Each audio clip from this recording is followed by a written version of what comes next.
Naomi is your new WWE Women's Tag Team Champion, replacing Jade Cargill. Veteran Natalya eliminated from Women's IC Tournament. ROH Women's Champion Athena defeats Billie Starkz again, continuing her long reign. And Mother Mercedes Moné feeding us with several holiday treats.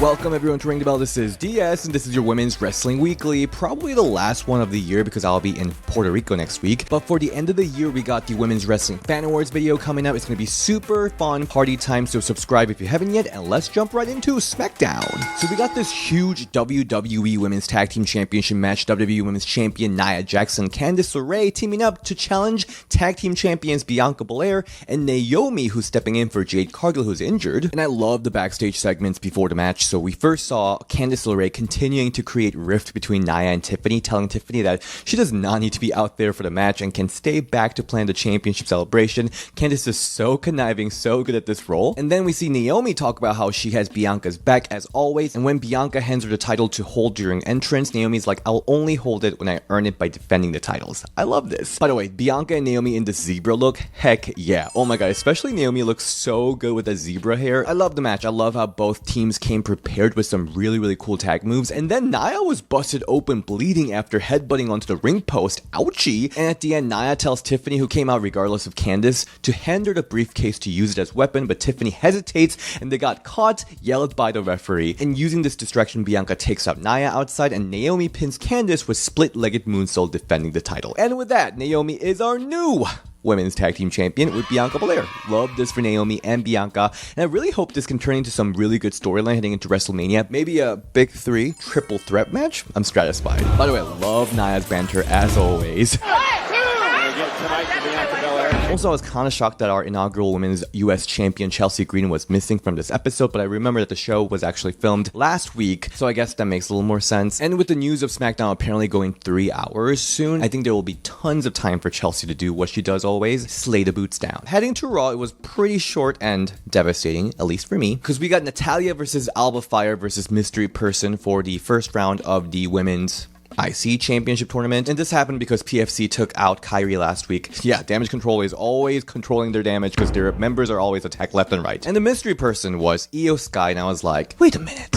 I'm like so conflicted. You all know that I freaking love Io. Major shout out to Natalya's gear because holy shit, she looks so good. This match was really good as always. Like Io was great. That dive to Alba was everything. The double moonsault to the outside, everything. But that double sharpshooter, probably the best one Natalya's done. Alba and Io should have tapped there. But at the end, Natalya Germans Alba off of second rope, and Io hits Natalya right away with the moonsault before she even gets up, picking up the win, advancing to the next round. So like watching the match was a little better than like reading from the spoiler, because I was like, Natalya's pin, I was like, are you freaking kidding me? Like Natalya looked stronger at least as the match was playing. Listen, I'm happy for Io. I'm happy that Io won because, like, I love Io and she deserves everything in the world, especially after losing to Liv clean. But Natalya, WWE really has no respect for their female legends outside of Trish and Lita. It's a problem. So I'll just say I'm Confucius about how I feel right now. But also that scene of Natalya just looking at the title after losing this match, like, it just broke my heart because Natty, she's been so close to these history-making moments so many times, and she's so supportive of all the other women. She literally like trained and raised all the legends like Bella Twins and Michelle McCool and all that, and like here yet again they're saying like, Natalya, it's not your time. When is it Natalya's time? You know what I mean? So sad. I really hope she gets to hold that title soon. In NXT, we got Sol Ruka and Zarya versus the Meta Girls. So this random ass team of Sol and Zarya happened from last week when the two were just like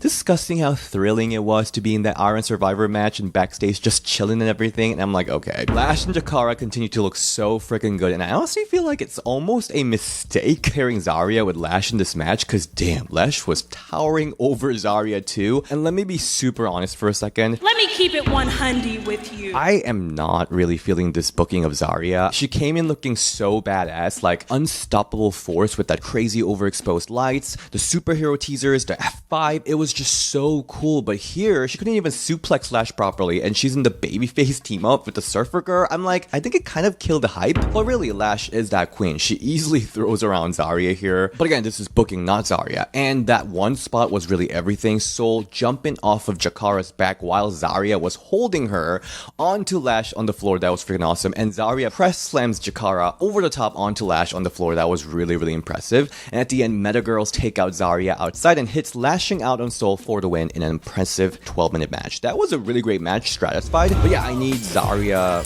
as like monster heel like ASAP already. Honestly, I want all three of the newcomers as heels because like I'm like really not feeling this babyface runs. What do you guys think? I'm really curious. But something interesting though is tag team field is getting formed in NXT because we saw Shotzi come back last week and she's now in a team with Gigi and Tatum. And honestly, this team looks like perfect together. Like perfect. I love them already and they're like talking about taking down Fatal Influence, playing with dolls. I kind of want to play with them too. And then we see Alba Fire and Isla Dawn back in NXT to talk some shit / senses into Fatal Influence. So it looks like some tag team situation is happening in NXT. Maybe they'll bring back the title. I don't know. Then we got Jada Parker versus Ren Sinclair with Jada taking out Ren with running hip check in 4 minutes. Easy win for her to build back the momentum. Stratified. Oh, and the whole Carmen and Ashanti drama situation, it's just getting messier and messier. So Carmen here was asking for some advice to Sexy S Dion, and after some illuminating conversation, they hug. And of course, Ashanti sees this and misunderstands everything, the whole situation blowing up on Carmen. Mess continues to 2025. Alright, so AEW was really popping this week, so let's talk about it. Mercedes Moné is working overtime this holiday season because what is going on? Banger after banger after banger after banger after banger. So after that banger of a match between Chris Statlander and then with Hazuki, which I'll briefly talk about after the AEW section, she defended her title against Anna Jay. And I'm gonna be honest, I didn't have much anticipation on this match, but damn, like this by far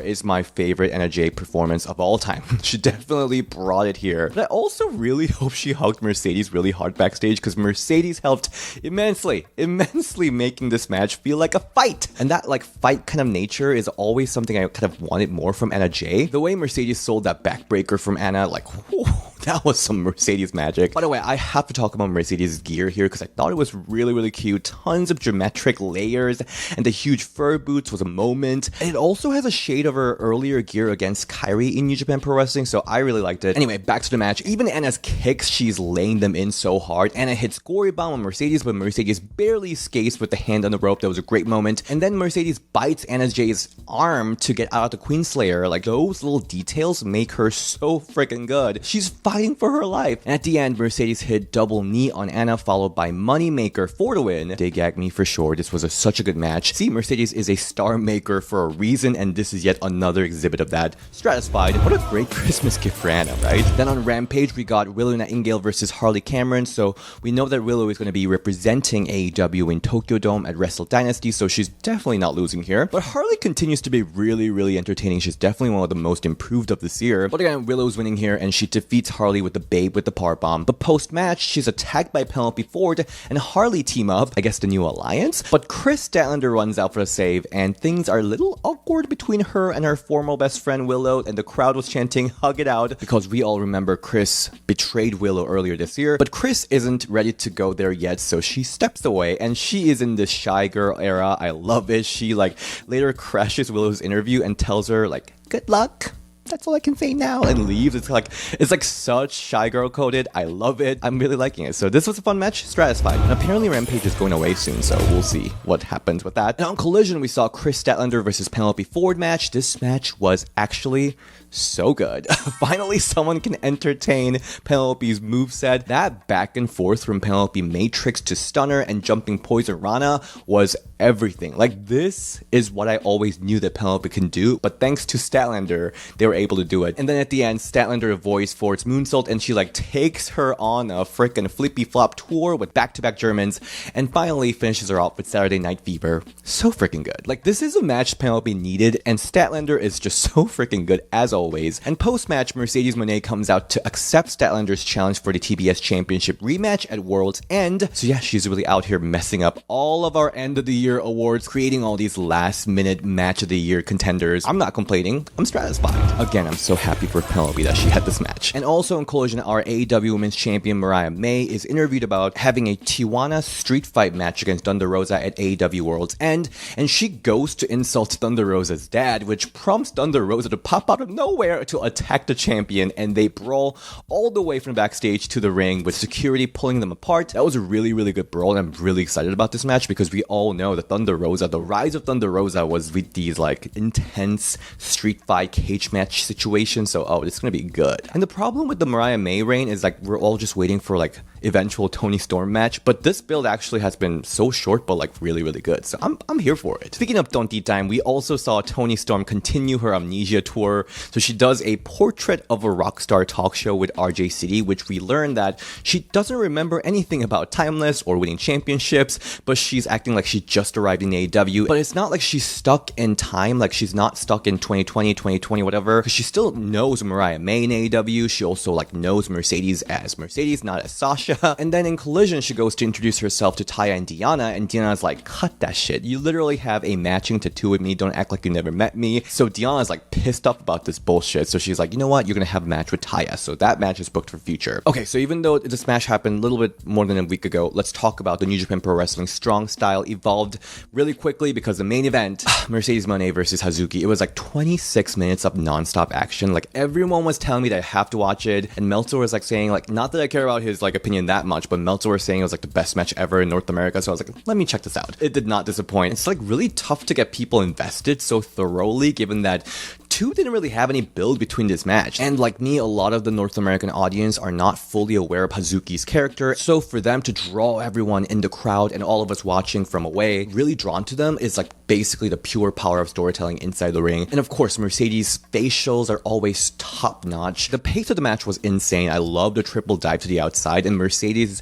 cigarette taking out powerbomb was badass. I love whenever I get to see like some power moves from her. It's kind of like unexpected, right? And the near falls were so good. I fully believed at points like Mercedes might lose this. At the end, Mercedes finally takes out Hazuki with the moneymaker, defending the title. Oh, by the way, back and forth crossface too, like that, it was so good, so good. And at the end, Mina Shirakawa comes out to challenge Mercedes for the New Japan Pro Wrestling Strong Women's Championship for Wrestle Dynasty, and by accepting the challenge, they do like this wild dance-off, which is like so funny. But the dance-off wise is pretty obvious that Mina won here like by far. But remember, Mercedes just had like half an hour of a banger of a match, so like cut her some slack. I guess like a week after or whatever, Mercedes like showed up to Rev Pro virtually to say that she accepts the challenge only if Rev Pro British Women's Championship that Mina is holding is also on the line. So we'll be getting this double title match between the two, which will be so awesome. Yeah, the bottom line is whoever is saying Mercedes Moné like downgraded, I'm sorry, she is getting paid higher than ever, and she's out there unlimited wrestling wherever she wants to, making bangers after bangers. Like she's literally feeding us so hard this holiday season. Thank you, Mercedes. Thank you, mother. Stratify.